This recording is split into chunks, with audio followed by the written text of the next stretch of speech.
Is that how you feel every time you need to estimate fuel cost and track your mileage? Well, today's your lucky day because I'm here to help you.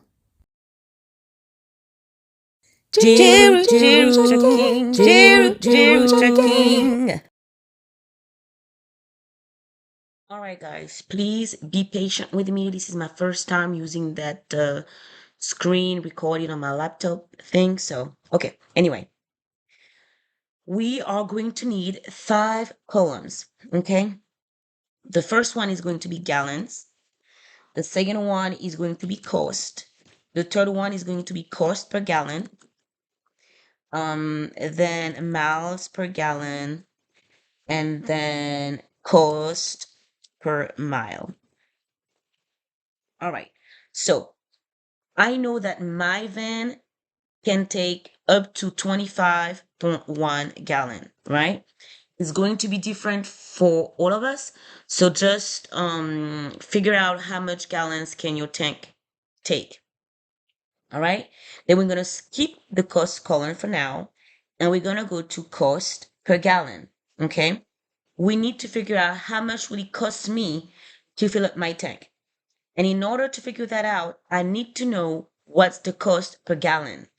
What I personally do every first of the month, I go onto the AAA website and I take a look at what they have up for the national average cost for regular gas. This is what my 2024 Transit 250 takes. So for the month of March, on the 1st of March, it was $3.35. Okay. So for my calculations for the month of March, I decided to use $3.40. We're going to change that and put that as currency. All right. So for the average, on average, the national average of the cost per gallon was $3.40. Now that we have our average cost per gallon, we can calculate the cost, right, of a full tank. So in cost, we're going to enter 25.1 times 3.4, or I'm just going to enter the formula because sometimes, it's not sometimes, every month, I like to change my average if it changes, nationally speaking. And so with the formula, it's easier. If you leave it at 25.1, it's not gonna automatically recalculate it for you. So in cost, I'm going to enter the formula, sorry, of A7, right, times C7. Now we know that to fill up the tank, I need $85.34, right? Boom. Now, miles per gallon. Take a look at the dashboard of your van to know what's your miles per gallon. If not, again, take a look at the manual. I know that for me, my miles per gallon, it fluctuates. Sometimes I look at the dashboard and it shows 17, sometimes 15, and sometimes as low as 14. So I like to use the lowest number because I'd rather be happily surprised and see more of my money in my pocket instead of, the opposite. So for my van, for the month of March, and actually since I started, I've used 14 miles per gallon, but you need to figure out your own. Okay. So for the gallons, you need to figure out what is it for your van, and also same thing for your miles per gallon. Now, last but not least, the cost per mile. So now you know that 1 gallon of gas allows you to travel for 14 miles. All right, good. We also know that 1 gallon of gas, sorry, costs me about $3.40. All right. But how much does it cost every time I travel a mile? So every time my van is on the road traveling a mile, how much does it cost me? Very easy. Simple math. We are going to divide the $3.40 by the 14 miles, and then we're going to get the cost of each mile. Right? So again, I'm just going to enter the formula so that it's already, already in there. So it's going to be C7, right? We want to do C7 divided by, sorry, C7 divided by D7. 24 cents. So for me, for my 2024 transit, every time I drive a mile, I spend 24 cents. You guys have no idea how useful that is for me to know. That's actually the very first Excel sheet I've done for myself before I even started to take loads. So now that we have the basics, we are going to add two more sessions, right?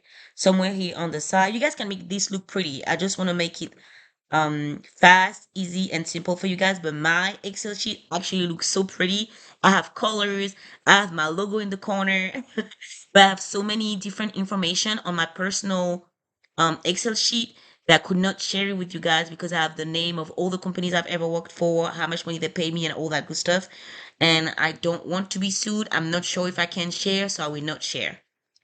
Anyway, so we're gonna have two more session. Can do um trip miles, and then we're gonna have trip cost. So in the trip miles column, once again, you can type whatever miles you traveling, okay? And then for the trip cost, we have to enter the formula. So we are going to enter um J6, the amount of miles we've driven for the trip. So it's going to be J6, right? Times the cost per mile, which is in column E7. Okay. Whatever number you enter now in the column trip miles, let's say I've traveled 300 miles. Boom. You just spent $72.86. You've traveled, I don't know, 60 miles. Boom. Your trip costs you $14.57. Very, very easy, guys, but very useful. So for gigs delivery drivers, at the end of your day, you can easily enter all of your driven miles, empty and empty, from point A back to point A. So if you leave your house, you've done all those gig deliveries, and then you came back home, you got to make sure you keep track of all of those miles, right? And then you just enter it right here in trip miles. Boom, calculates for you automatically. Okay, so it's very useful for all of us. What did I want to say? So yeah, you can basically see how much it costs you to make all those deliveries, and you can get a closer look at your net profit. No, not your net profit, your estimated net profit, because if it is not a true net profit until you have included your fixed and variable costs, but I will make another video on that later on. So then anyway, to keep your mileage, what I like to do, I have, for those who have the authority, you're probably gonna have like the date here for everybody, and then you want to have a column with pro number or load number. That's have mine. And then you want to have from to, oops, um not, I'm gonna call it estimated, actually estimated um fuel cost. Actually, I'm gonna move that over. I need to have another column. I'm gonna put this one here. Oh, what's going on? Sorry, guys. And here we are going to have the total miles. Actually, it's gonna be easier. Here we go. Right? So date, I don't know, today is March 25th, right? 2023. Pro number, we're gonna put it test. You went from I don't even know what to write. JFK, that's where you leave. Let's say you leave in the airport. JFK, New York to Albany, New York. I have no idea how many miles are in between these two. I'm just gonna put like, I don't know, 1,000 miles. Probably that's probably like 300 miles. I don't know. Estimated fuel cost. Boom, 372.86. Or you can even just here as an estimated fuel cost, enter the formula, a formula that's gonna go down for everything, Equal, you want to do, so it's going to be E11, right? Whatever number is entered in total miles times um E7. Boom. And you can have that same formula carried over. All right, so we have E11 times E7. Okay, so let's add. Okay, so you went from JFK to New York, Albany, but then from Albany, you need to be back home, right? So from Albany, New York, back to JFK, New York, right? So we're still gonna use 300 miles. But you see now when you enter the miles, you have to go back here and then blah, blah, blah. What you can do is make that formula a reference, but my English is not that good. How do you call those? Anyway, for it to just carry over all over the spreadsheet, you want to use wait, E7. Okay. So the cost per mile amount here, E7 has to be a constant, right? We want that reference to never change. So we're gonna add some dollar sign around the E,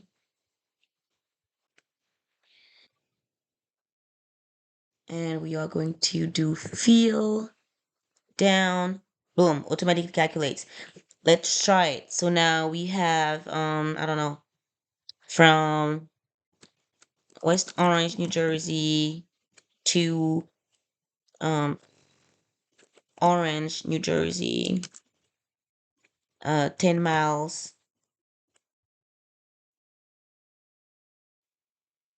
All right, you're gonna fill it down. We almost 83 cents, but now I need to fill it down. Right? So now it says 0, but let's add some random numbers. I don't know, 150, automatically calculate, 200, automatically calculate, then 340, automatically calculate based on whatever you put, right? So what you want to do is in that first formula, right? You want to add those dollar sign in between whatever cell is going to stay constant in your calculation. So the only thing that's going to change is the total miles, right? So the E column is going to change. All right, E14, E15, 16, and down. But we are always going to multiply the number in total miles, right? Oops.